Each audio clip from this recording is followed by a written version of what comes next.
It was in the last week of a sodden October that a message arrived which drew Holmes and me into one of those tangled affairs where death seems to have stolen in as noiselessly as London's own fog. The note bore the impress of Scotland Yard and the familiar, hard-pressed hand of Inspector Lestrade. Yet it was the address, Ravenscar House, on the northern slope of Hampstead, that fixed Holmes's attention. "The Garden of Ravens," he murmured, turning the paper in his long fingers, as though the mere texture might disclose a secret. "If the place lives up to its ill-omened sobriquet, we may expect something more imaginative than the usual knife in the alley or bludgeon under the bridge." Within the hour, we were in a hansom, the horse's hoofs clinking on wet stones, and the driver muffled to the eyes against a fine, persistent rain.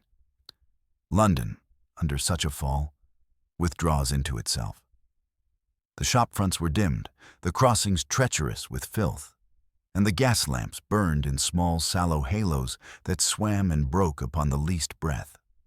I had the sense, as I have often had when accompanying Holmes, of being borne toward a theater whose curtain was already rising, and at which we, by some private right, were privileged to stand in the wings. Ravenscar House presented a sober facade to the lane, a long Georgian frontage blackened by smoke and choked with creeper, its windows like blind eyes set above an iron fence. A constable at the gate saluted and admitted us to the forecourt, where Lestrade was waiting beneath an umbrella that had plainly fought and lost against the weather. "You're quick, Mr. Holmes," he said, with that mixture of relief and reserve which our friend's appearance always provoked in him. "I'll be obliged if you cast your eye, both your eyes, over the garden at once. We've kept it just as it was found." "That is considerate, Inspector," said Holmes, stepping past him with the alertness of a hound who has struck a scent. "Dr. Watson, if you please." We passed under a stone arch at the left of the house, and along a colonnade whose pavement, I noticed, had been recently swept, though leaves still clung in sodden patches to the angles. Beyond the colonnade, a small door of black iron opened into the garden, and here the place earned its name.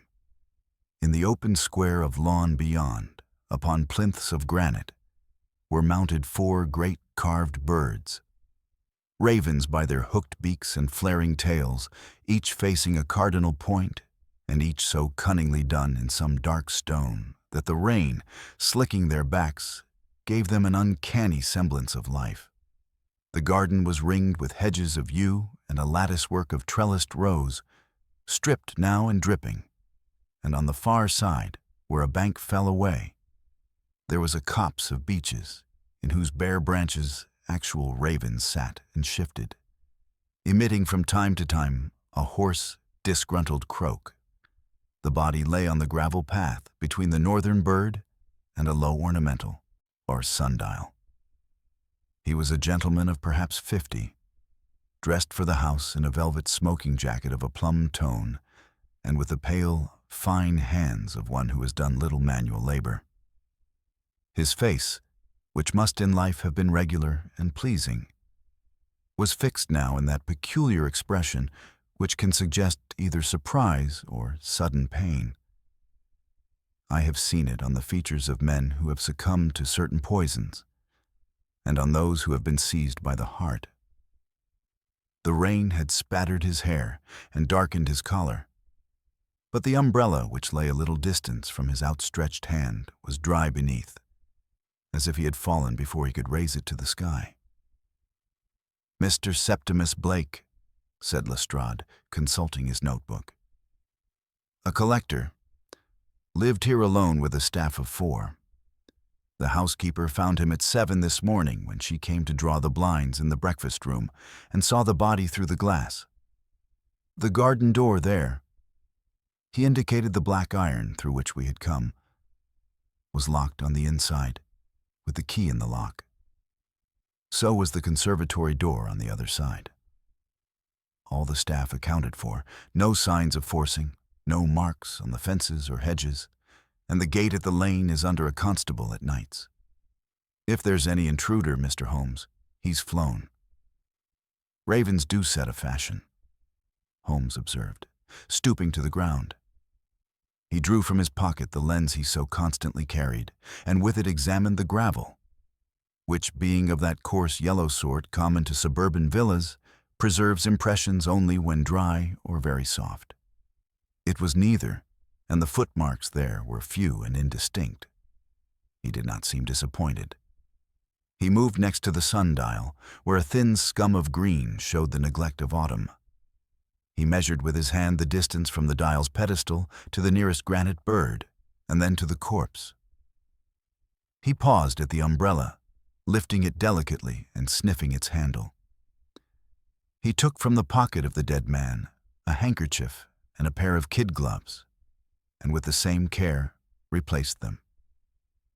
He touched nothing else. "You have a doctor's opinion?" he asked. "Dr. Fellows from the village saw him at 8, said Lestrade. "Says heart failure is likely. No wound, no sign of a struggle. I've seen plenty end that way, sudden-like, when a man's been walking in the cold and rain." "Ah," said Holmes, and there was that note in his voice which told me he had already seen something to contradict the easy view. "Cold and rain are a combination to respect, Inspector. Yet the umbrella lies unraised, and the coat is an indoor one. You do not promenade a garden in velvet unless you are lured to it." He crossed to the iron door and bent to the lock. "You say this was turned from within. Who has keys?" "The housekeeper, Mrs. Hargreaves, the gardener, old Murch, and Mr. Blake himself. All 3 keys were found where they should be. Mr. Blake's on his ring in his waistcoat. Pocket, Mrs. Hargreaves's in her drawer. Murch's in his shed, which is locked. We've checked." Holmes said nothing. He crouched and studied the sill. The paint upon the lower hinge bore a smear, white upon black, as though some chalky substance had been rubbed there by a careless hand. A few inches farther, a thread as fine as a hair clung between the hinge leaf and the jamb. Holmes caught it upon his finger and held it up. It showed a tiny knot, almost invisible. He smiled, very slightly, and let the rain dissolve it. "Who raked the path?" he asked. Lestrade looked puzzled. "Raked?" Holmes pointed. The gravel showed a faint, parallel combing, the marks one sees where a gardener has passed a rake to smooth a surface. Everywhere it lay in even lines, except in a shallow crescent near the sundial, where the pattern broke and resumed again. "It was raked yesterday," said Lestrade. "Murch told us. He always does of an evening." "Indeed? And did he always leave a crescent uncombed?" The inspector frowned. "You think that means something?" "I think everything means something," said Holmes, and he moved on. He knelt at the dead man's hand and lifted it very gently. A scrap of something black adhered to Mr. Blake's forefinger. Holmes placed it on his palm. It was the merest fragment of feather barb, soaked and clinging, yet unmistakably the substance of a raven's wing. Meanwhile, at the cuff of the velvet jacket, he found a granular smear, gray and gritty. He put it to his tongue and grimaced. "Coal dust," he murmured. "Odd. Ravenscar House is warmed by coke, I suppose, like every other in the neighborhood." "The scullery girl says they take delivery on Fridays," said Lestrade. "What of it?" "What indeed?" Holmes returned. "Dr. Watson, your eye." I bent to the throat. There was no bruise, no puncture that I could find. Yet there was a faint odor. Not the sharp, antiseptic tang with which surgeons' rooms are redolent, but something sweeter, a reminiscence of almonds, so elusive that I could not be certain of it in that wet air. I mentioned it to Holmes, who regarded me with that approving sidelong glance which always warmed me. You perceive more than you credit, my dear fellow. Put it by. Now, Mr. Holmes, said Lestrade, impatient of anything that did not fit the neat label of heart. If a man with a weak valve is summoned from his fireside into the wet and gets a fright, well, there you have it. The servants heard nothing till the housekeeper drew back the blind. The birds made a great commotion around 2 in the morning, so Murch says, but birds will, in a storm. Birds do not read the hour, Holmes answered, looking toward the beeches where the ravens, hunched and resentful, flicked their black pennons. Who told Murch the time? The church clock in Parliament Hill Road struck. He counted from his bed above the potting shed. Holmes's brows lifted by a line. An industrious gardener, to lie awake at such an hour, counting the strokes of a clock a quarter-mile off in the rain. And yet he did not rise to see what alarmed his birds, which are his charge. Lestrade colored. You'll see Murch presently. He's an honest old fellow, Mr. Holmes. I am always happy to make the acquaintance of honesty, said Holmes mildly. He straightened to his full height and stood for a moment perfectly still, as if he were a pointer held by an unseen hand. His nostrils dilated. Then he moved with decision to the base of the northern raven, where, close under the plinth and sheltered from the worst of the wet, a small object lay half-pressed into the soil. He extracted it with his penknife and passed it to me upon the blade. It was a narrow strip of waxed paper, folded upon itself, with the faintest impression of letters in reverse, as though it had once been bound about a small packet or vial. What do you make of that, Inspector? He asked. Lestrade peered. Sweetmeats. The master's evening fancies? There's a tin of candied peel in the pantry. Mrs. Hargreaves showed me. Holmes's eyes had taken on that brightness which I had learned to respect. It is a generous hypothesis. Let us see if the pantry can be equally generous with facts. He looked once more at the body, at the umbrella dry beneath, at the untidy crescent in the raked gravel, and at the iron door with its chalk-white smear upon the hinge. Then he turned to Lestrade. Keep your men out of the garden a little longer. I should like the ravens to tell me what they saw while they are in the mood to talk. The birds? Cried Lestrade. The birds, said Holmes. For the present, Inspector, we will assume your heart. But we shall test that heart as we test any suspect, by his means, his opportunity, and his motive. And if it proves blameless, why then, we shall have to believe that Mr. Septimus Blake died because someone wished him to, and wished us to think otherwise. We returned by the colonnade and into the service passage, where the smell of damp stone and boiled linen hung in the air. Mrs. Hargreaves, a spare woman with a vigilant brow and the starched rigidity of a lighthouse, waited for us with keys rattling on a ring at her belt. Holmes asked her to show us the pantry and to have the gardener fetched to the back hall. She obeyed at once, though her eyes, quick and anxious, traveled past our shoulders toward the garden as if the rain itself carried tidings. The pantry lay between the kitchen and a small china closet, furnished with a scrubbed oak table, a dresser of pewter, and a row of stoppered jars. Holmes lit a second lamp and, with that curious delicacy which belongs to him alone, examined the shelves as a violinist tunes his strings. Light touches, held silences, then a sure adjustment.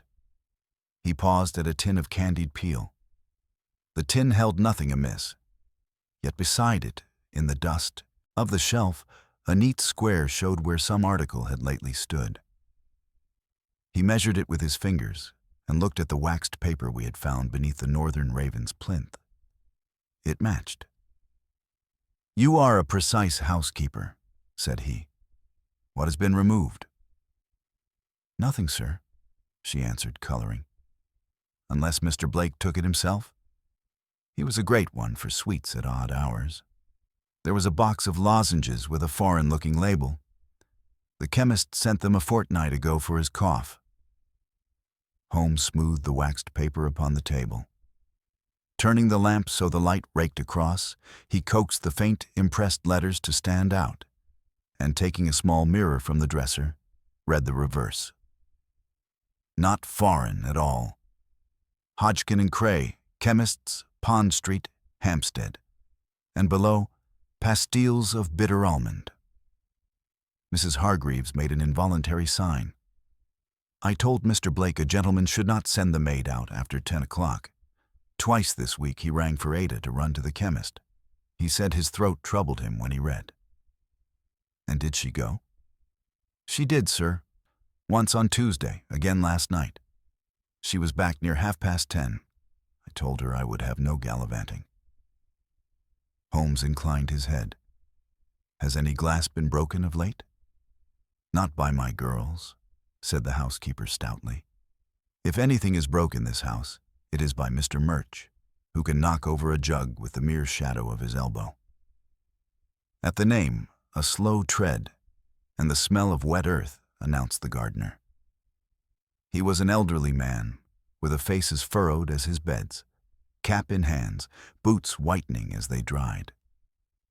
He looked from Holmes to Lestrade, and then down to the flagstones, where small puddles gathered beneath his soles like guilty thoughts. You raked the gravel last evening, Holmes began without preface. At what hour? Close on 6, sir. I keeps it tidy. Your birds cried at 2, said Holmes. You counted the clock? Aye, habit.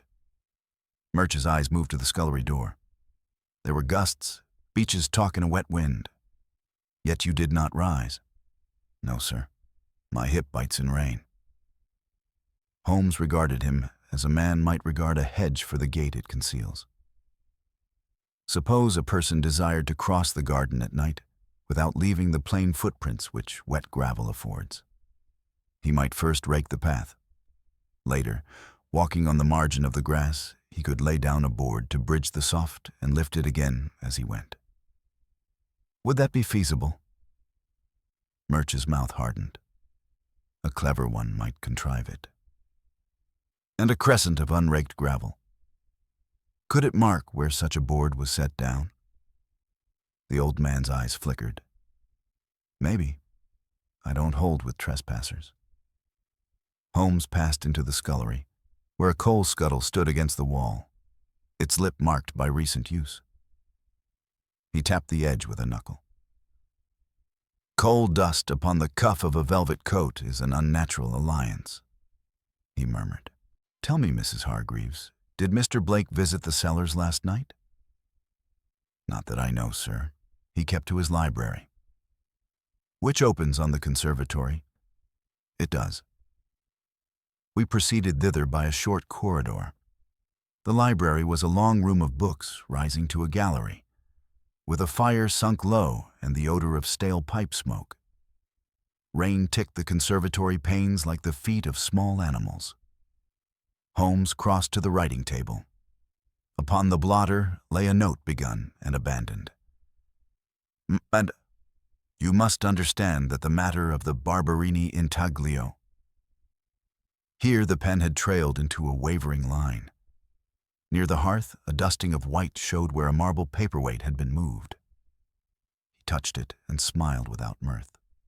Lestrade, he added, send one man to Hodgkin and Cray for the purchaser of bitter almond pastilles, and another to learn whether Mr. Blake had lately quarreled with any gentleman whose name begins with Monsieur Ask, too. What is the Barberini intaglio? Lestrade bristled at instruction, but went. Holmes stood listening. Somewhere, a clock measured the seconds with civil patience. You noticed an odor at the throat, Watson, he said.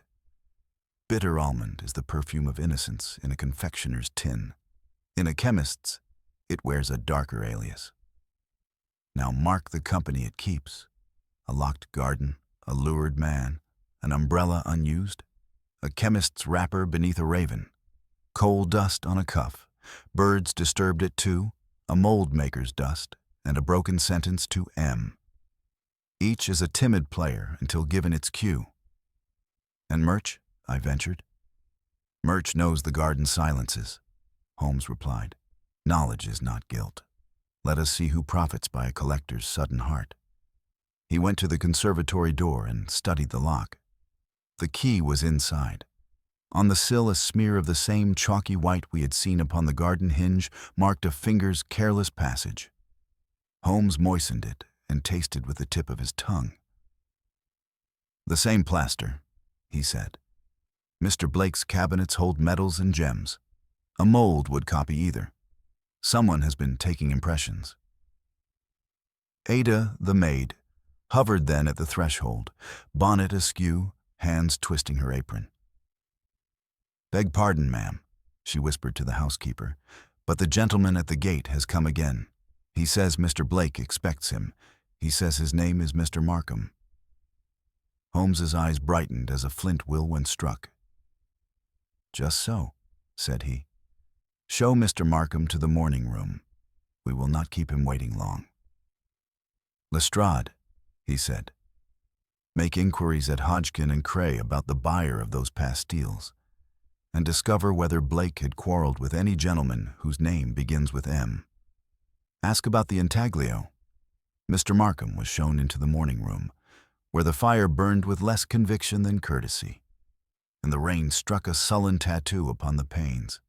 He was a man of 35, perhaps older, with the air of one who had lately prospered in business and now sought to attire himself in gentility. His mustache was clipped too neatly, his boots polished with too much vigor, and there was about him that faint odor of scented hair oil which, in a city of coal and leather, declares itself with undue insistence. He started visibly at sight of the inspector's badge upon Lestrade's lapel, but recovered with an effort and bowed. You must forgive my intrusion, he said, smoothing his gloves across one another. Mr. Blake had invited me to discuss a matter of purchase. I had no notion, none, that misfortune had overtaken him. Holmes, who had placed himself by the mantel and stood gazing with apparent abstraction at the painted tiles, turned his eyes upon our visitor with the sudden, hawk-like focus which so unnerves the unpracticed. You came by appointment, Mr. Markham? At what hour? 11 last evening. Mr. Blake and I had corresponded. I rang, but received no answer. The house was dark. I concluded he had retired early. Holmes allowed a silence to gather. The man shifted under it, like one who finds the chair he occupies less comfortable than it first appeared. And your business with him? Asked Holmes at length. A trifle of antiquities. Mr. Blake was known to possess the Barberini intaglio, a gem of great value. I represent a consortium of collectors who were keen to secure it. Holmes inclined his head. You carry a card? Markham produced one. Holmes took it without looking, folded it precisely once, and slipped it into his pocket. And you are aware, sir, that Mr. Blake is dead? The visitor's composure faltered. Dead. Good heavens, by what means? By the universal one, said Holmes, assisted perhaps by less universal agency. Tell me, Mr. Markham, did Mr. Blake appear fearful of late? He was anxious. He spoke of being imposed upon by one he had trusted. He did not confide the name. Holmes's glance sharpened. And yet the name begins with Monsieur Convenient? Markham's lips parted in protest. But before he could answer, the door opened, and a constable entered with a slip of paper for Lestrade. The inspector read, frowned, and passed it to Holmes. From Hodgkin and Cray, he muttered. The pastilles of bitter almond were purchased on 2 occasions by a maid from Ravenscar House, Ada Kettle. No record of purchase in Mr. Blake's hand. Holmes nodded as if confirming what he had already weighed. He crossed to the maid, who had lingered in the doorway, wringing her apron. You went last night at Mr. Blake's bidding? Yes, sir. He gave me the money and the box to be filled again. Said the cough plagued him. And he opened the box in your sight? No, sir. He kept it by him in the library. Holmes dismissed her with a kind word that brought tears to her eyes. When she was gone, he fixed Markham once more with that unwavering gaze. You came at 11, found the house dark, and departed. The birds clamored at 2. At 7, the body was discovered. Where were you between 11 and 2, Mr. Markham? At my rooms in Bloomsbury. I have my landlady for witness. Holmes smiled faintly. So many landladies preserve their tenants' peace of mind at the expense of truth. It is their nature. He turned to Lestrade. Hold Mr. Markham until I advise otherwise. He has the misfortune to arrive too soon, too late, and with too much knowledge. Lestrade grunted, but signaled his men. Markham colored hotly. This is an outrage. I came here at Mr. Blake's request. You came, Holmes said coolly, because you knew Mr. Blake would not answer. But let that rest. When the man was led away, Holmes drew from his pocket the folded waxed paper. Watson, recall the crescent in the raked gravel. It lies directly between the sundial and the northern raven. Suppose a man, entering from the conservatory, placed his board there to mask his steps. Suppose further that he carried something, a packet wrapped in this very paper, which he discarded when it betrayed him. The ravens croaked because they heard the fall. The coal dust on the cuff, that is the garnish to our dish. For it proves he laid hand upon a scuttle, either to steady himself or to conceal the wrapper. I ventured. And Markham? Holmes shook his head. Too obvious, my dear fellow. He may be wolf, he may be sheep in wolf's clothing. But there is another player, silent as plaster, with knowledge of molds and gems. Someone who could take an impression of an intaglio while its master coughed himself into oblivion. We have the feather, the coal dust, the wrapper, the crescent, the note begun and abandoned. They will compose themselves if we permit the music to unfold. At that moment, a commotion sounded from the hall. The sharp voice of Mrs. Hargreaves, the dull protest of Murch, and then the heavy tread of boots. A second constable appeared, cap in hand. Beg pardon, sir, but the gardener's shed has been searched. Beneath the bench we found this. He held out a small plaster mold, white and chalky, bearing the reversed impression of a stone set with a tiny figure. Holmes took it reverently, as one might take a relic. The Barberini intaglio, he said softly, or its ghost. Gentlemen, our play quickens. Holmes held the plaster mold to the lamplight, turning it with the same delicacy he might have shown a butterfly's wing. The tiny reversed figure, though blurred by haste, was clearly of antique design, an intaglio of exquisite workmanship. He placed it on the mantel, stepped back, and regarded both Lestrade and myself with that inward gleam which signified his mind had leapt several stages beyond ours. You observe, he said quietly, that we no longer deal with idle trifles. This mold was taken not by a gardener idly daubing plaster, but by a hand with knowledge of gems. The intaglio could be reproduced by casting a false setting, passed as genuine, and sold to some unsuspecting enthusiast. A scheme of fraud, but one varnished with scholarship. Lestrade scowled. Then the gardener's in it up to his neck. Who else would keep such rubbish under his bench? Holmes shook his head. It is always a temptation, Inspector, to hang the nearest hat upon the peg. Murch has access to plaster, true, but also to coals, to spades, to feathers shed by his unruly birds. That alone makes him convenient rather than culpable. Consider instead the logic. Why would a man who fears discovery hide his mold in the very place most easily searched? It was placed there with intent, either by one who knew we would look, or by one who desired we should think so.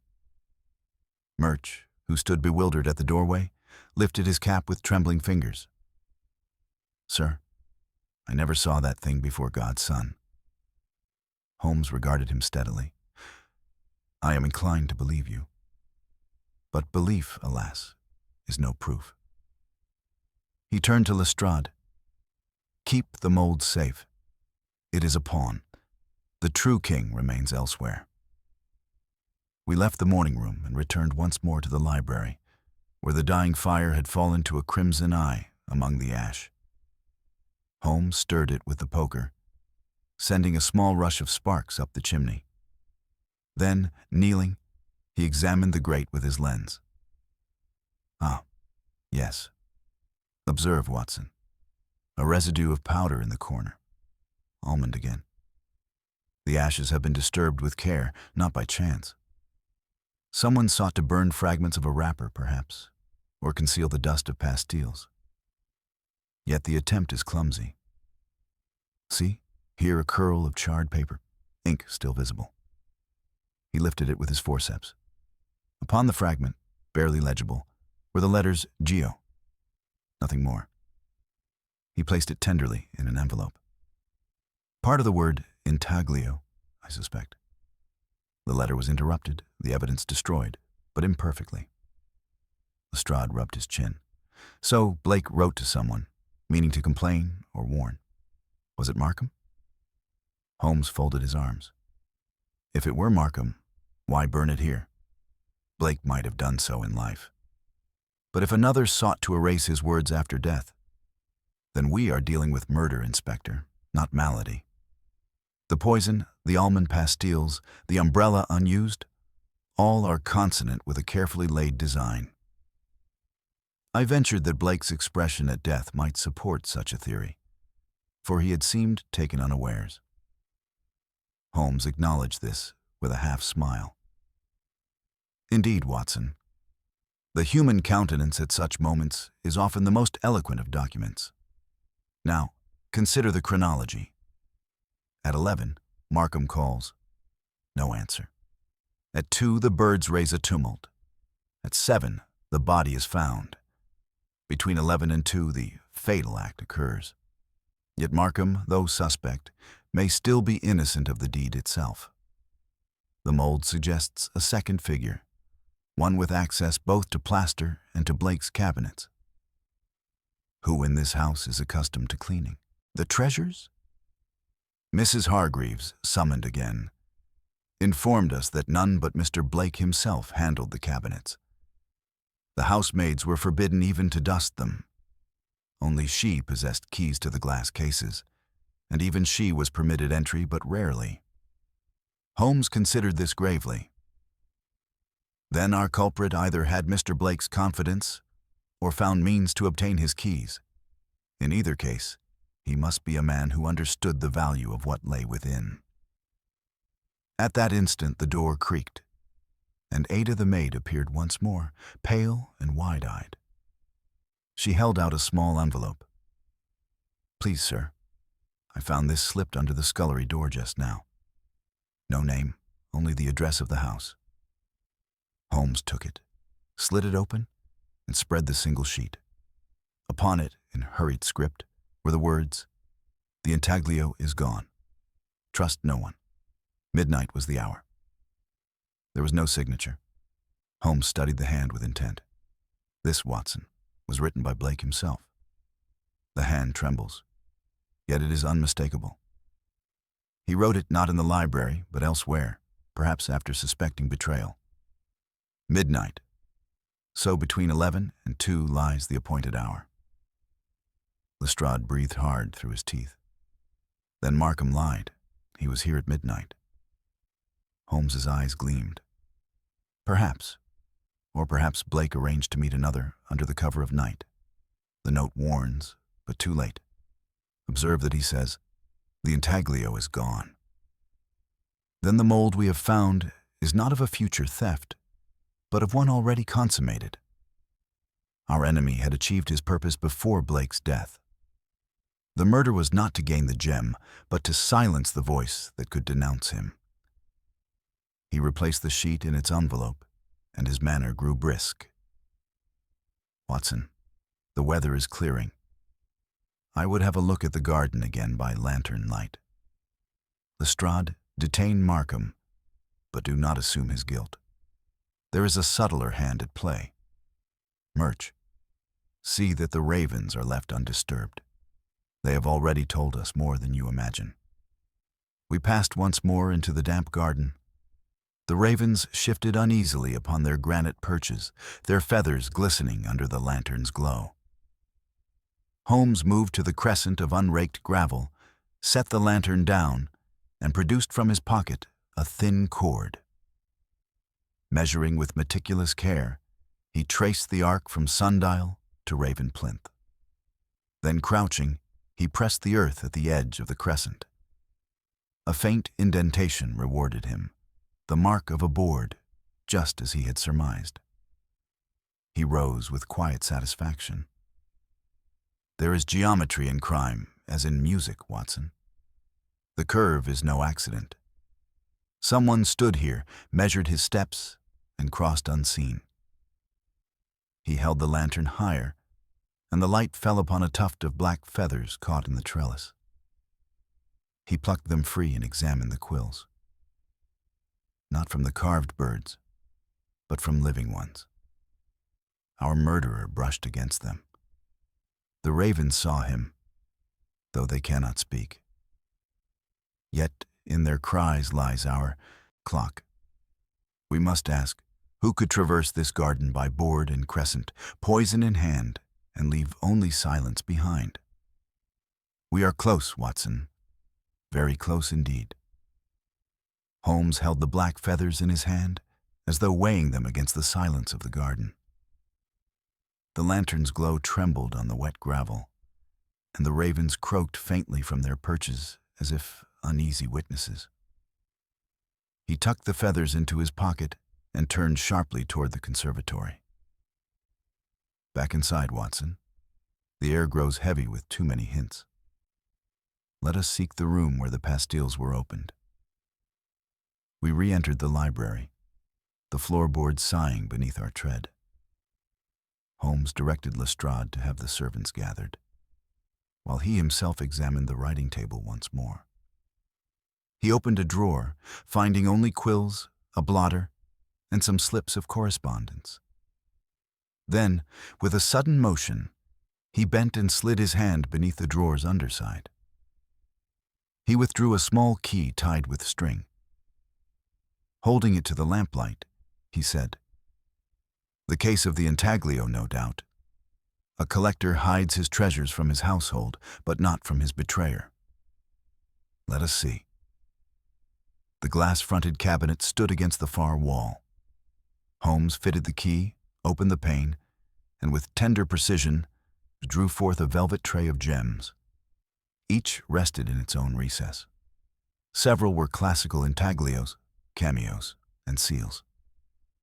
But in the central depression lay only an empty hollow, with a faint trace of plaster dust. Holmes gestured. "The Barberini intaglio? Gone. And note the dust, Watson. The mold was taken here at this very spot, while Blake was alive. Our thief required time, light, and privacy. This is no hurried act of the night, but a labor of days."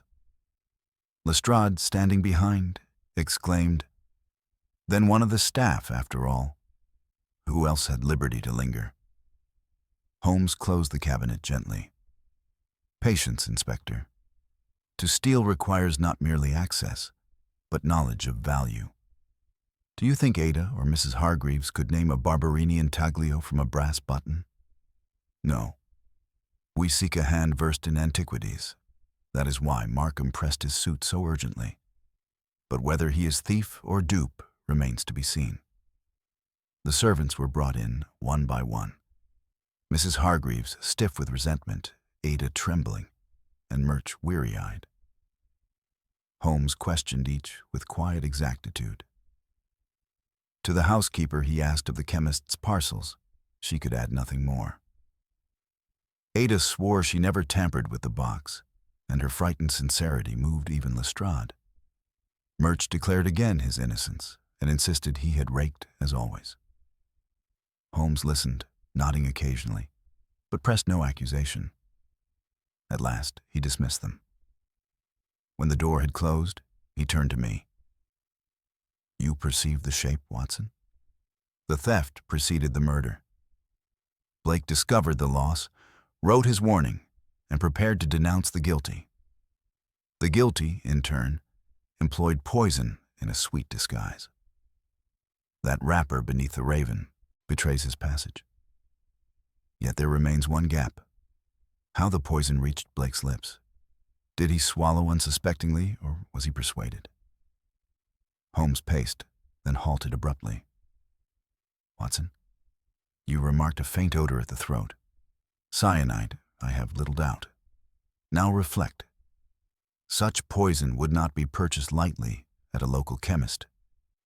It must have been supplied by one already in commerce with drugs or one who moved in their circle.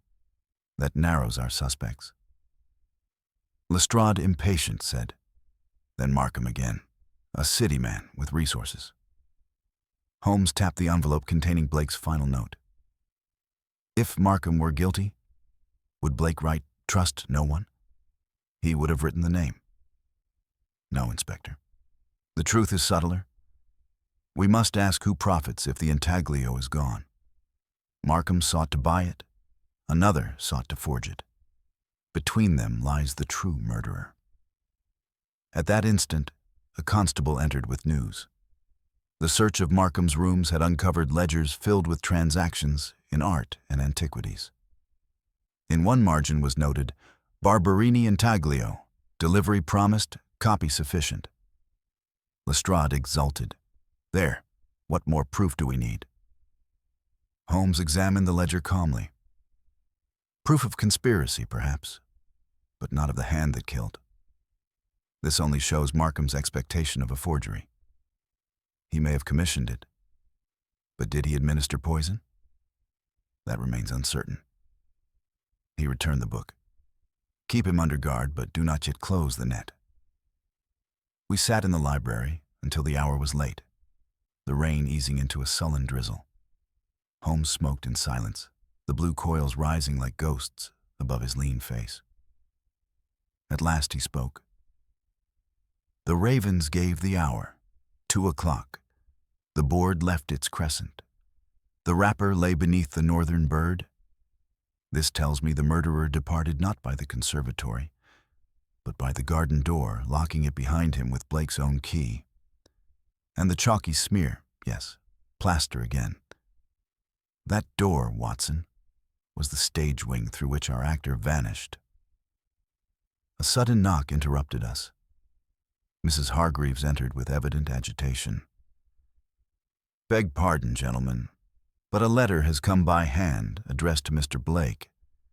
It was delivered at midnight by a stranger, so the girl on watch tells me.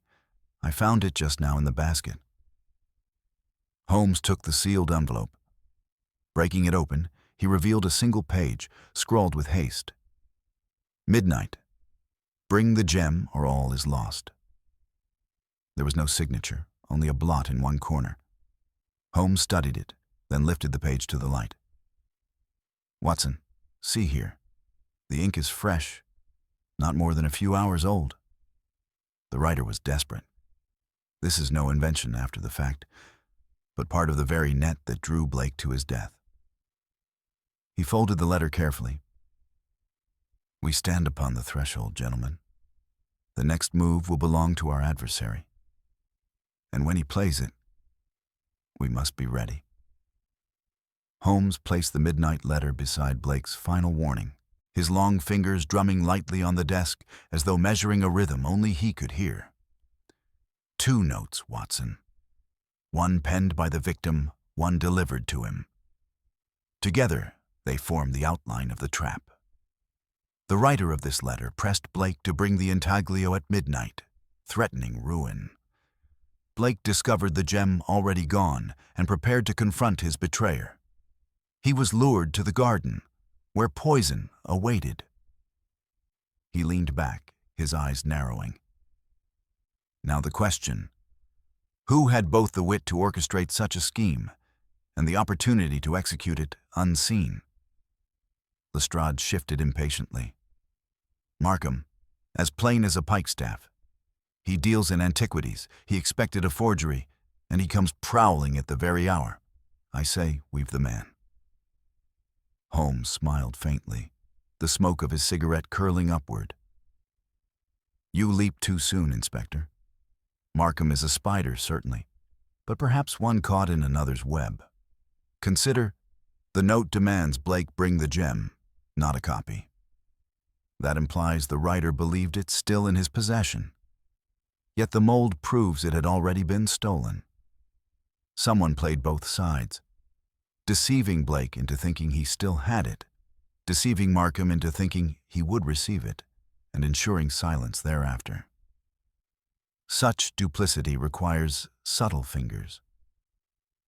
I asked whether the servants could be complicit, but Holmes dismissed the thought.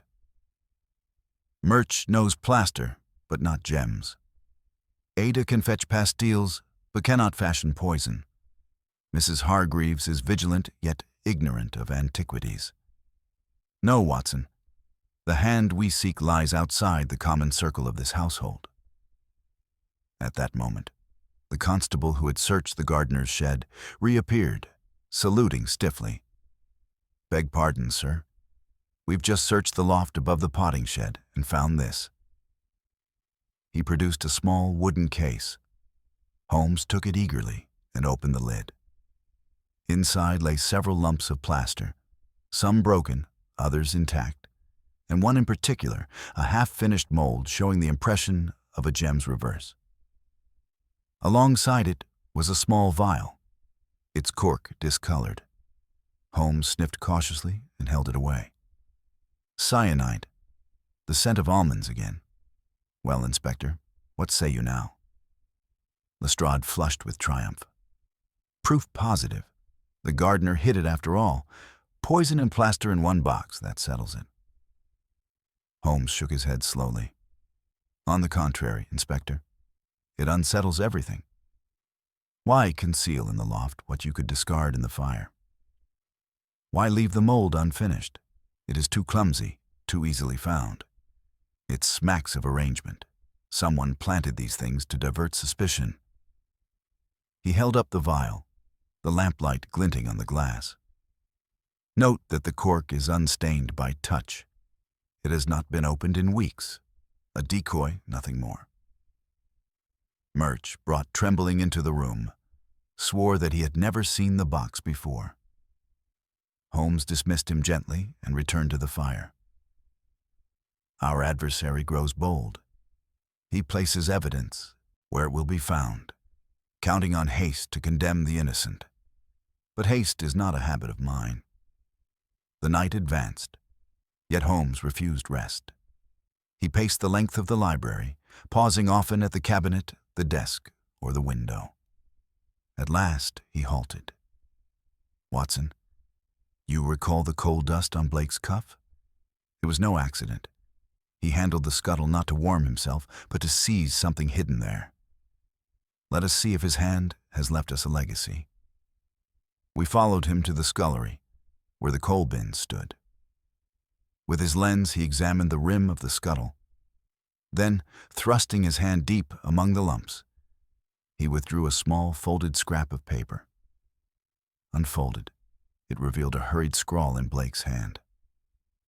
He comes at midnight. I will expose him. The scrap was stained with coal dust and torn at the edges, as though concealed in haste. Holmes read it twice, then slipped it into his pocket.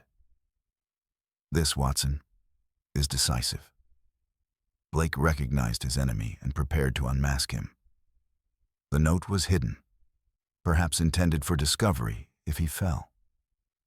The coal dust on his cuff tells us he placed it there moments before death overtook him.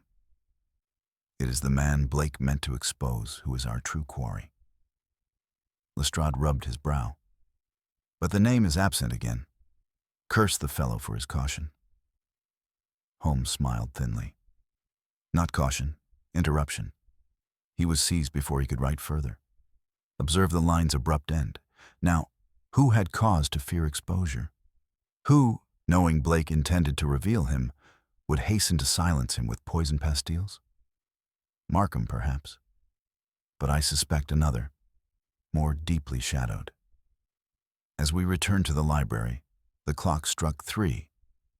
Holmes threw open the curtains, revealing the sodden garden under the paling sky.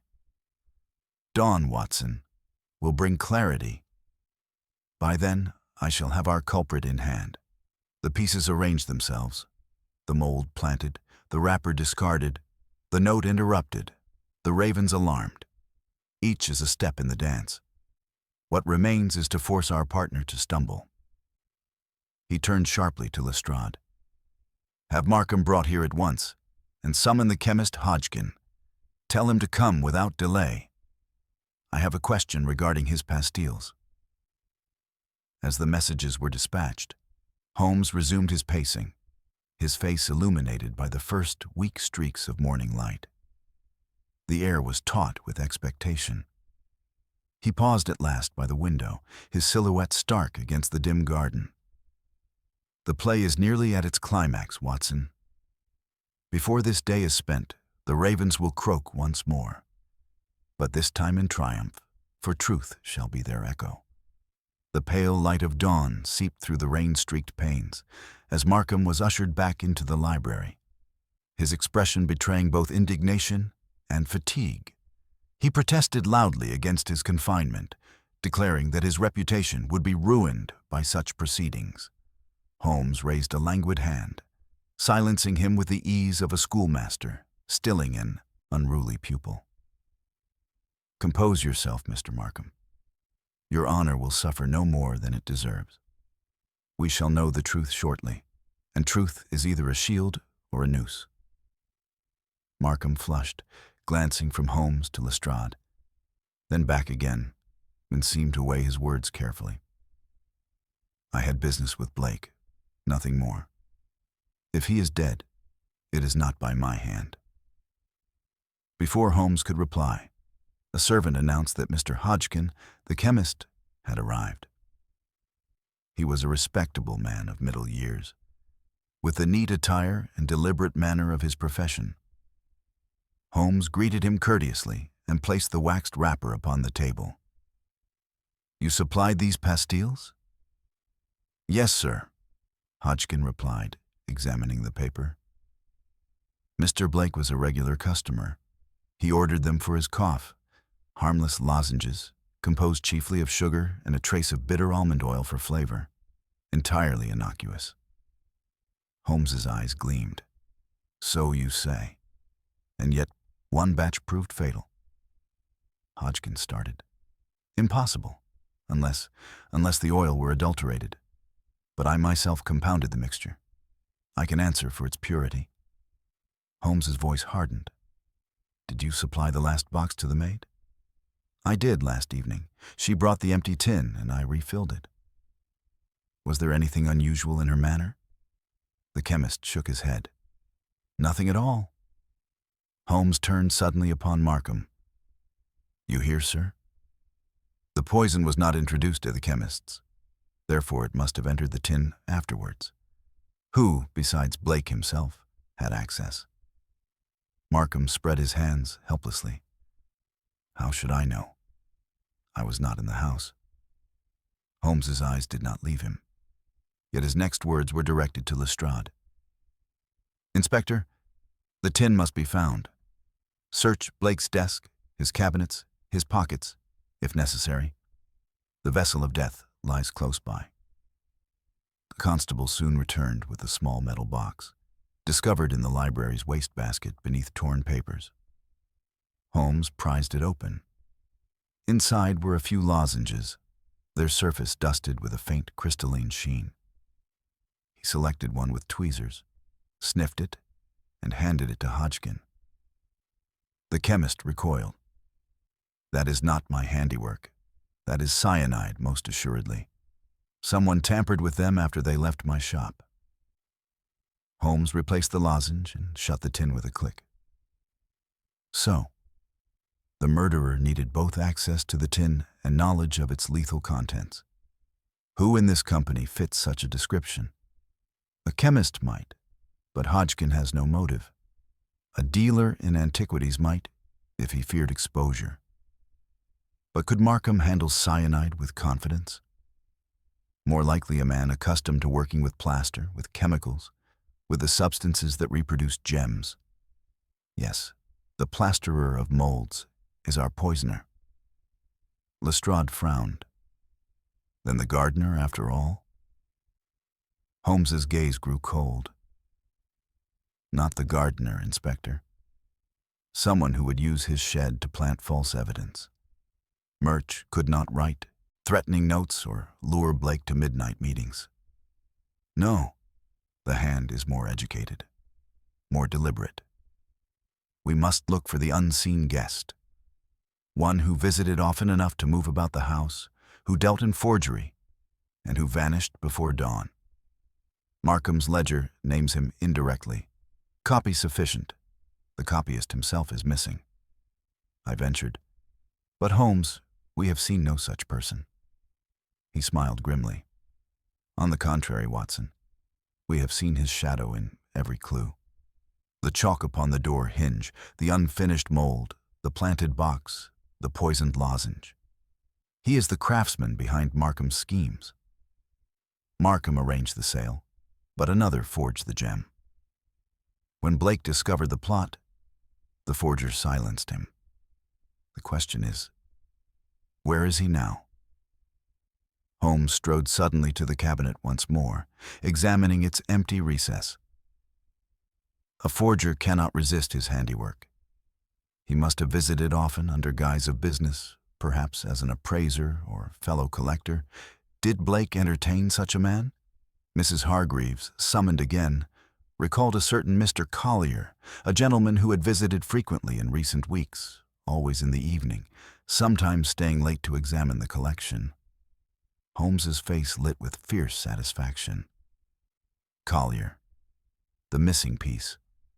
A man of knowledge, with freedom of entry, with skill enough to fashion molds, and with motive to prevent exposure.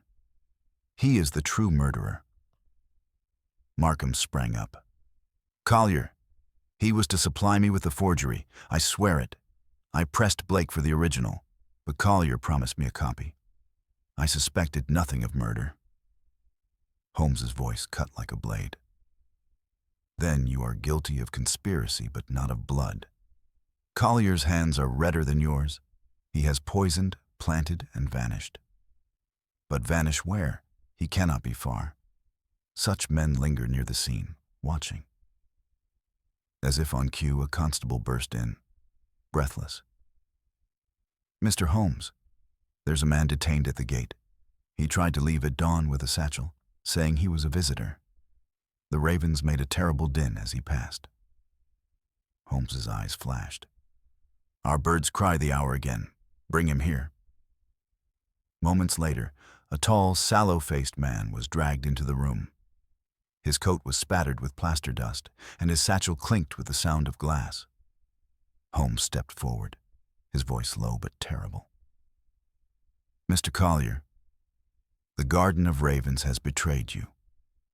You forged the gem, you poisoned Blake, and you sought to flee before the dawn. But the ravens croaked your guilt, and now you will answer for it. Collier's lips moved soundlessly before he sagged in defeat, the satchel slipping from his grasp. From it spilled tools, plaster fragments, and a velvet pouch that jingled with false stones. Holmes stooped, picked it up, and held it aloft. The counterfeit intaglio, gentlemen. Our mystery nears its end, though its lesson is eternal. Greed may forge a gem, but it cannot silence truth, for truth has wings and cries at midnight. Collier stood under the oppressive hush of the library, his pallid face slick with rain and his eyes darting like a cornered animal. The constables held him firm, though he seemed less inclined to resist than to shrink from the weight of Holmes's unflinching gaze. The satchel at his feet betrayed him cruelly. Fragments of plaster, small phials, and that velvet pouch of counterfeit stones, each piece an indictment. Holmes stooped once more, withdrew a shard of mold from the bag, and turned it in the lamplight. The same chalky dust, the same careless smear as on the garden door. You left your fingerprints in plaster, Mr. Collier, and plaster never lies. Collier's lips moved, yet for a moment no sound emerged. When he finally spoke, his words were hoarse, strained with desperation. It was Blake who drove me to it. He mocked my work, threatened to expose me, to ruin me in every circle where I had trade. He gave me no choice. Holmes's reply was quiet, almost sorrowful. No choice but poison? No choice but silence at the cost of a man's life?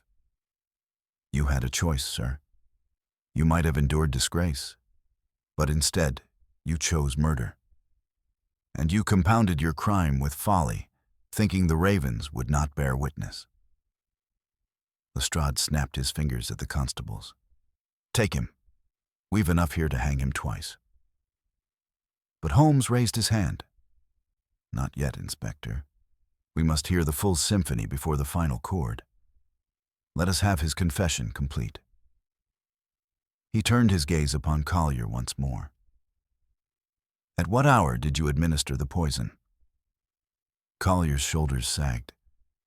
I came through the conservatory door. He had left it ajar while waiting for me. I brought the mold to show him, to bargain for silence. He laughed, said he would denounce me at dawn. I offered him a lozenge, as I had seen him take them often. I had laced them earlier with cyanide. He swallowed it, still laughing. But then he staggered, clutched his throat, and fell upon the path. I panicked. I raked the gravel to cover my steps, but the birds cried out, and I knew I was undone. I hid the mold in the shed, the vial in my satchel. I thought I could slip away before morning. The room fell into grim silence, broken only by the low crackle of the fire. Watson, I felt a chill despite the warmth of the flames, for the cold calculation of such treachery struck me to the core. Holmes's face, however, betrayed neither anger nor triumph, only that implacable clarity which belongs to the surgeon who has excised a tumor. Your account tallies with the evidence, Holmes said at last. Yet you overlooked one detail, fatal in its simplicity. The coal dust upon Blake's cuff shows he left us a message even as death claimed him. He hid a note in the scuttle, naming your hour. You may poison a man, Mr. Collier, but you cannot poison truth. Collier bowed his head, defeated. I never meant... Do not profane the moment with half-hearted regrets, Holmes interrupted, his tone icy. You meant, and now you will face what you purchased with your intent. Lestrade, grimly satisfied, ordered the constables to secure the prisoner. They led him out, his figure drooping under the burden of his guilt. Markham, who had lingered like a ghost at the edge of the room, now stepped forward, pale but eager. You see, gentlemen, I was deceived as much as any. Collier promised me a copy. I sought only commerce, never crime. Holmes fixed him with a level stare. Commerce that leans upon deceit is but crime in softer raiment. You will answer for your conspiracy, though your hands are unstained by blood. Consider yourself fortunate, Mr. Markham, that your name will not be inscribed upon a gallows alongside Collier's. Markham swallowed hard and bowed his head, chastened into silence. The dawn advanced steadily, pale gold breaking through tatters of mist beyond the sodden garden. The ravens, restless in the beeches, croaked their harsh chorus as though pronouncing judgment.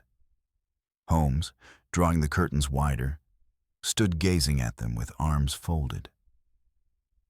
Strange, is it not, Watson, he murmured, that these creatures, feared for centuries as omens of death, should serve as heralds of truth? Their cries fixed the hour, their feathers marked the passage, their presence unmasked the killer. Truly, this is the case of the Garden of Ravens. I joined him at the window, watching the constables escort Collier across the wet gravel. The crescent marks still faintly scored the path, the sundial and the stone ravens mute witnesses of all that had transpired. "It chills me, Holmes," I said softly, "to think how cunningly the man contrived it. A mold for a gem, a vial for a lozenge, and a death as swift as a breath of air. Without your eye, it might have been dismissed as heart failure, as Lestrade first suggested." Holmes gave a slight smile. "Lestrade has the courage of the obvious, Watson. It is a virtue, though a limited one. The world is often content with the obvious, but murder seldom is. Our task is to see where the surface betrays its depth." When Lestrade returned, flushed with the exertion of giving orders, he expressed a grudging admiration. "I'll not deny it, Mr. Holmes. You've pulled the thread that unraveled the whole skein. Scotland Yard owes you yet another debt, though I dare say the newspapers will not stint in their praises." Holmes waved the notion aside.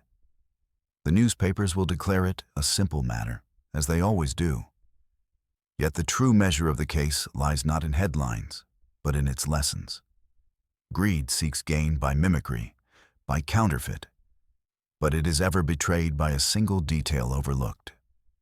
Collier forgot the ravens. That was his undoing." We departed Ravenscar House as the first clear shafts of sunlight pierced the clouds. The air smelled of wet earth and smoke, sharp with the tang of coal. The constables loaded Collier into the waiting carriage, Markham into another. Mrs. Hargreaves watched grimly from the doorway. Ada wept softly into her apron, and Murch stood with cap in hand, the lines of his face deepened by both relief and sorrow. As our own cab drew away from the iron gates, Holmes leaned back, his eyes half closed yet alive with thought. "Another game concluded, Watson. Yet observe how slender were the clues. A wrapper beneath a raven, a crescent in gravel, a trace of dust upon a cuff. Each small, each dismissible, yet together they formed a harmony that no man could mistake. That is the beauty of detection, the great truth whispered in the language of trifles." I nodded, watching the receding form of Ravenscar House dissolve into the mist. "And yet," I said quietly, "there is always the shadow of death that clings to such truths." Holmes's voice, when he answered, was low but firm. "Death is the shadow, Watson. Our task is to draw the line of light that defines it. And so long as we succeed, the world is a shade less dark." The rattling of the cab carried us southward through the damp streets. But Holmes sat in an attitude of restless thought, his chin pressed upon his steepled fingers, eyes fixed upon the blurred outlines of shop fronts and lamp-lighters finishing their rounds. I had thought the case concluded, for Collier's guilt seemed as plain as the dawn now breaking upon the city. Yet I knew my companion well enough to recognize that peculiar tightening of his features which told me some detail still gnawed at his reason. At last he stirred, drawing in a deep breath of the coal-tainted air. "Watson, do you not feel the melody unresolved?" I looked at him in surprise. Collier confessed. The molds, the vial, the poisoned lozenges, all point squarely to him. What more is needed? Holmes's eyes shone with that cold fire which spoke of the hunt unsated. "Confession is but a note in the scale, my dear fellow, not the full chord. Consider his words carefully. He claimed Blake laughed as he swallowed the poisoned lozenge. Yet Blake wrote a warning and hid it in the coal scuttle. How could a man so wary, prepared to denounce his betrayer, accept a lozenge without suspicion? There is a discord there. I frowned, turning it over in my mind. You mean he would not willingly take it? Precisely, unless forced or tricked by someone he still trusted. Collier was not such a man. Blake despised his forgeries and intended to expose him. Why, then, would he accept anything from his hand? No, Watson, there is a deeper strand. Holmes tapped the side of the cab, as if marking the rhythm of his thought. Collier was the craftsman, yes. But was he the hand that struck the final note? Or was he the instrument in another's grasp? The notion startled me. Then you suspect Markham after all? Holmes gave a thin smile. Markham is venal, Watson, but clumsy. He commissioned a forgery, perhaps dreamed of profit, but lacked the courage for poison. And yet, someone placed the poisoned lozenges in Blake's tin after it returned from the chemist. Someone within the house. I started at that. But you dismissed the staff. I dismissed them as ignorant of gems, not of opportunity. Recall Mrs. Hargreaves, her vigilance, her authority. She alone admitted to possessing a key to the cabinets, though she claimed rarely to use it. What if Collier, working by night, was granted entry by her hand? And what if she, fearing discovery when Blake prepared to denounce her complicity, pressed the poison into the tin? That would explain the ease with which she produced letters at crucial moments, always with a tremor of stagecraft. Too eager, Watson, far too eager. I sat back, astonished. Holmes, surely you cannot mean... But his expression silenced me. I mean only that the symphony is not yet finished. Collier's guilt is certain, but not complete. The hand behind him, the conductor, remains in shadow. And I shall not rest until the last bar is struck. We reached Baker Street as the sun at last broke free of the clouds, gilding the wet cobbles with reluctant light. Mrs. Hudson brought coffee, which Holmes drank absently while pacing the carpet in quick strides. He paused only to jot a telegram and dispatch it by boy to Lestrade. Detain Mrs. Hargreaves discreetly. Search her quarters, observe correspondence. Then he resumed his restless circuit. By mid-morning, the reply arrived. Lestrade reported that in the housekeeper's room, hidden beneath a false lining of her desk, had been discovered a packet of letters exchanged with Collier. They spoke in veiled terms of arrangements, of protection, and of dividing the gain. One, more explicit, urged her to see that Blake remained unsuspecting until the stroke was struck. Holmes read them aloud with grim satisfaction. There, Watson, is the missing harmony. Collier forged, but Hargreaves facilitated. She gave him entry, guarded his secret, and when Blake turned suspicious, it was she who ensured his silence with poison. Collier's confession was but half the truth. I could scarce contain my indignation. To think of that stern woman, with her airs of probity, plotting murder beneath her very roof. Holmes nodded. A wolf in housekeeper's garb, my dear fellow. She was the mind, Collier the hand. Each alone might have faltered, but together they wrought death. It is ever thus in crime, the schemer and the tool. Later that afternoon, Lestrade himself arrived, weary but triumphant. He confirmed that Mrs. Hargreaves had broken down under questioning, admitting her part, though casting the greater blame upon Collier. "We've both of them now, Mr. Holmes," he said, thumping the table with satisfaction. "And I'll say this much. Without your eye, we'd have hanged the wrong man and left the true spider in her web." Holmes permitted himself a rare smile. "Justice is a tapestry, Inspector. Pull too hastily at one thread and you mar the whole. Better to trace the pattern until it reveals itself. In this case, the ravens croaked at 2. But it is only now, at the hour of truth, that their cry is answered. That evening, as the fog rolled once more through Baker Street, Holmes reclined in his chair, violin in hand. He drew from it a long, contemplative note that seemed to gather all the shadows of the day. "You see, Watson," he said softly, "Collier's folly was in thinking himself master. But the true master, Mrs. Hargreaves, overreached herself. She imagined her station would shield her. Yet the smallest feather, the faintest dust, betrayed her. Thus it always is. The world believes murder is hidden in shadows, when in truth it is written boldly upon trifles for any man with eyes to read. I wrote the case in my notes that night with a sense of awe and unease. The Garden of Ravens had claimed a victim, but it had also unmasked the dark conspiracy of greed that thrived in silence. And as Holmes played into the night, the echo of the raven's croak seemed to haunt even the music, a reminder that death and truth alike have wings. The days that followed passed beneath a shroud of grim consequence.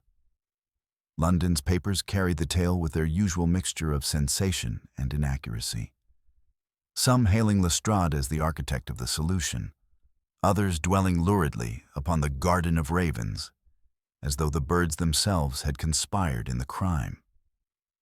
Holmes read the accounts with a wry detachment, occasionally raising an eyebrow at some outrageous embellishment, but otherwise seemed content to let the world suppose what it wished. For my part, I felt relief that justice had been secured, though I could not banish the image of Septimus Blake lying beneath the stone birds, his velvet coat darkened by the rain. It was a death too cruel for a man whose greatest fault had been pride in his collection. Holmes, however, remained unsatisfied. Though both Collier and Mrs. Hargreaves awaited trial, he paced our rooms with restless energy, his mind clearly still caught in the web of the affair. "It is not enough, Watson," he remarked one evening as he stood at the window, the gas lights below casting pale glows upon the fog.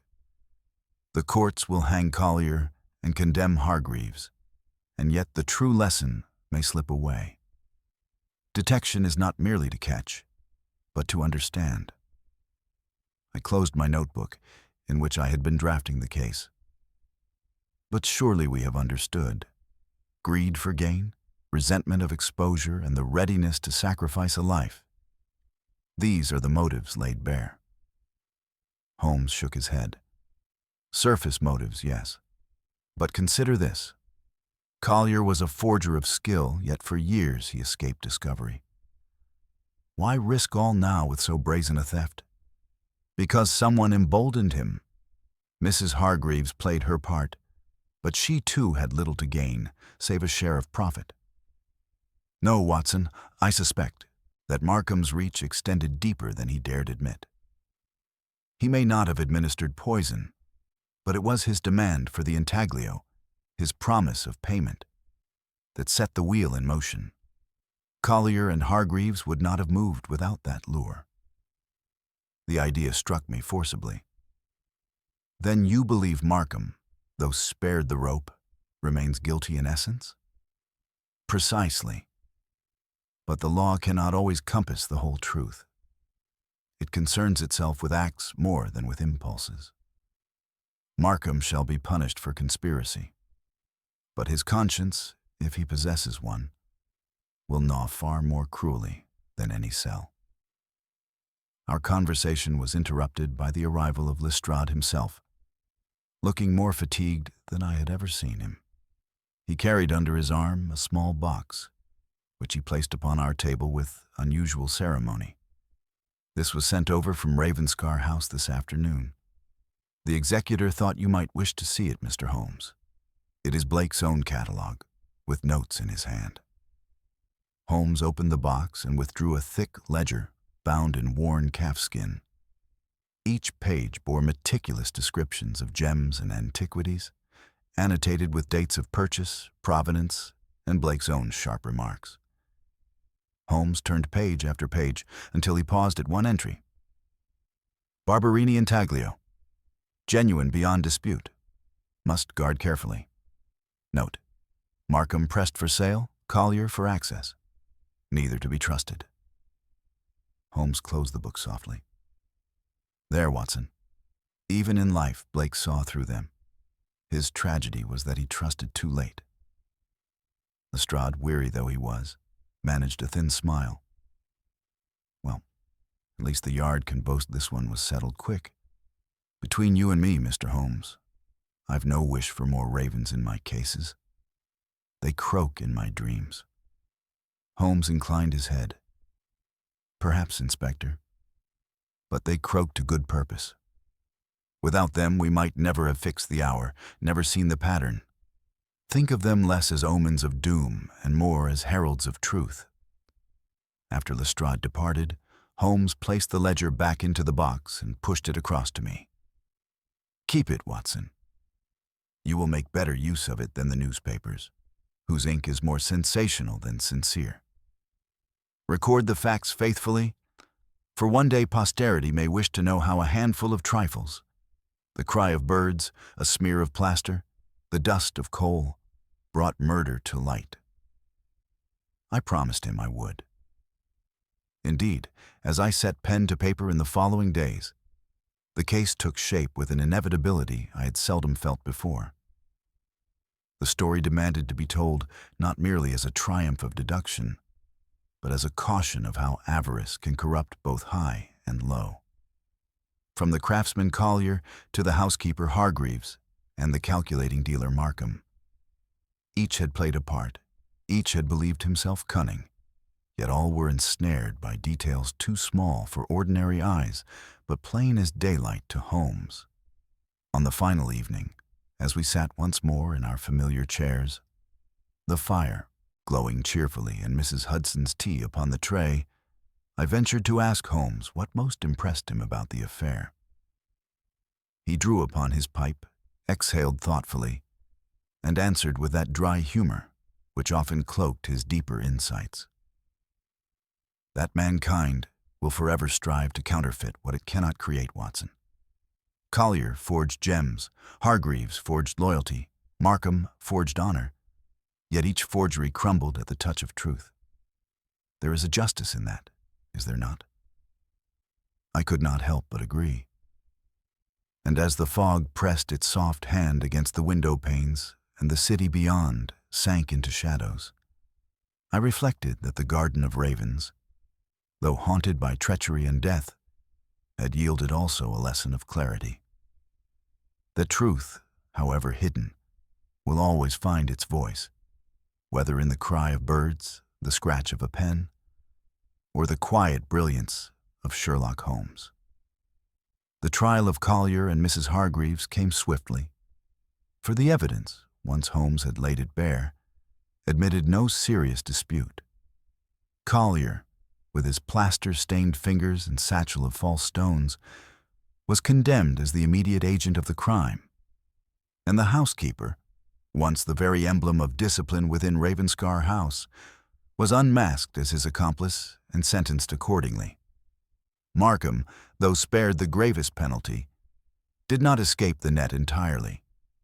His dealings were brought to light, his reputation undone, and he withdrew from society in disgrace.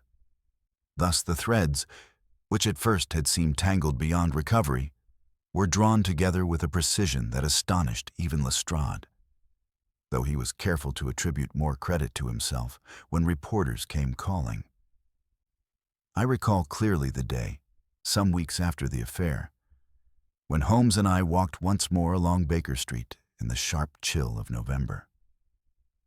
The fog lay low, curling round the lampposts and swirling at the heels of the passers-by. Holmes had been silent for much of the stroll, his eyes fixed ahead, his shoulders hunched more with thought than with cold. At length he spoke, not with the excitement of pursuit, but with the measured cadence of reflection. Watson, do you perceive how fragile the fabric of honesty can be? A collector prided himself upon his gems, a dealer upon his commerce, a craftsman upon his skill, and a housekeeper upon her authority. Each, in his or her sphere, permitted ambition to corrode judgment. Together, they fashioned a tragedy as inevitable as any Greek play. "You mean to say," I ventured, "that Blake's death was less the act of one villain than the culmination of their combined vices?" "Precisely. Collier would not have dared without Markham's promise of profit. Hargreaves would not have acted without Collier's influence. And Blake, for all his discernment, invited disaster by allowing himself to trust too late. Each played a part, and the symphony concluded upon that rain-slick gravel beneath the ravens." He paused, his breath visible in the cold air. "And yet, the merest trifle, a feather upon a cuff, a crescent in the gravel, a scrap of paper in a scuttle, was enough to break their conspiracy. Such is the paradox of crime. It appears grand and secret, yet it proclaims itself in whispers to any who will listen." I could not help but feel a shiver, recalling those black birds croaking in the night.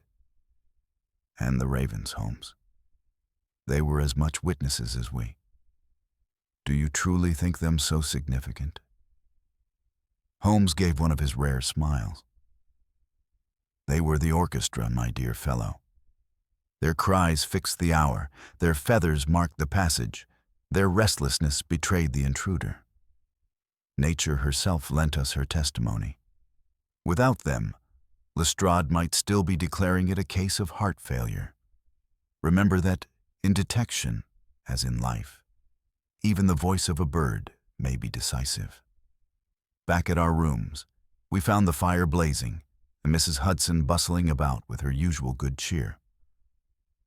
Holmes settled into his chair, drew forth his violin, and touched the strings lightly, producing a melody so low it seemed meant for thought rather than for ears. After some minutes, he set the instrument aside and leaned back with a sigh. "I am credited with brilliance, Watson. Yet in truth I am but a reader of trifles. The world is written in a language most ignore. My task is to translate it. Collier, Hargreaves, Markham, each believed they could control appearances. But the world betrays appearances by accident, and accident is my ally. I protested that it was more than accident, that it was his genius which drew together the scattered fragments into a coherent whole. But he waved my words aside with a characteristic impatience. Do not make an idol of me, Watson. The lesson lies not in Holmes, but in logic. A man may counterfeit gems, but not gravity. He may counterfeit loyalty, but not time. When the ravens cried at 2, they told the truth that no man could counterfeit. And so the case unraveled. As the evening drew on, I set down my pen to watch him. His profile cut sharply against the firelight, his eyes half closed as though already distant from the world. There was in his expression neither pride nor vanity, only a calm certainty that the work had been done, the riddle resolved, the darkness pierced. Yet even then I sensed that his mind was already straying to the next challenge, the next enigma hidden in the fog of London. For Sherlock Holmes was never a man to linger over triumph. He lived not in applause, but in pursuit, ever ready for the next whisper of mystery. And so the Garden of Ravens passed into memory, leaving behind its cautionary tale. That greed and deceit may conspire in silence, but truth, however delayed, will always find its voice. It may come in the cry of birds, in the trace of dust, or in the quiet reasoning of one singular man. And as I closed my notes that night, I felt once more the mixture of awe and gratitude which ever attends my companionship with Holmes. For while death may claim its victim, it is Holmes who ensures that truth will not be buried with him.